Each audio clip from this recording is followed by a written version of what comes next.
So the next thing we're going to do is to get our scene ready to animate. Now this is going to be the red sphere bouncing on the black and white checkerboard. Yes, epic movie, I know.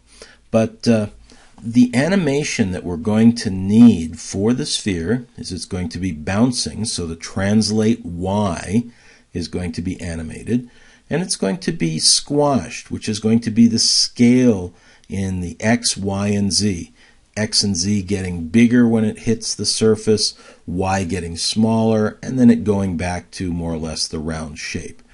Now, in Maya, since there's a million controls, there's a million chances to hit the wrong control and do something that doesn't really get you anywhere in the animation. This really is a mistake.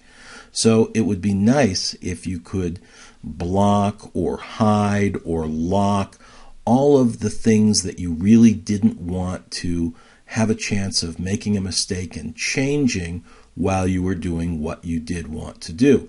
And there's all kinds of ways to do that. We've talked about a few of them in the top row of buttons where we talked about being able to lock certain things, but we can actually lock the animation channels in objects. So that's what we're going to do. So we're going to select the sphere and come over to the channel box, and you see we've got the translate X, Y, and Z, and we've got the rotate, and we've got the scale. Really, of these, all we need is the translate Y and the 3 scale channels. So we're going to hide and lock all the rest.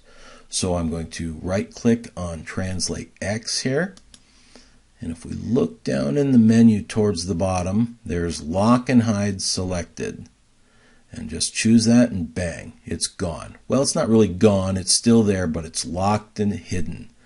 And so now let's do that to some of the rest of these here. The rotation channels, we said we don't need those, so select them, right click, lock and hide, translate Z, do the same thing, and there we are. So now we've got our translate Y and our 3 scale animation channels, and that's what we need. So we've gone a good way towards preventing any of the other channels from being inadvertently animated. So that's good for now.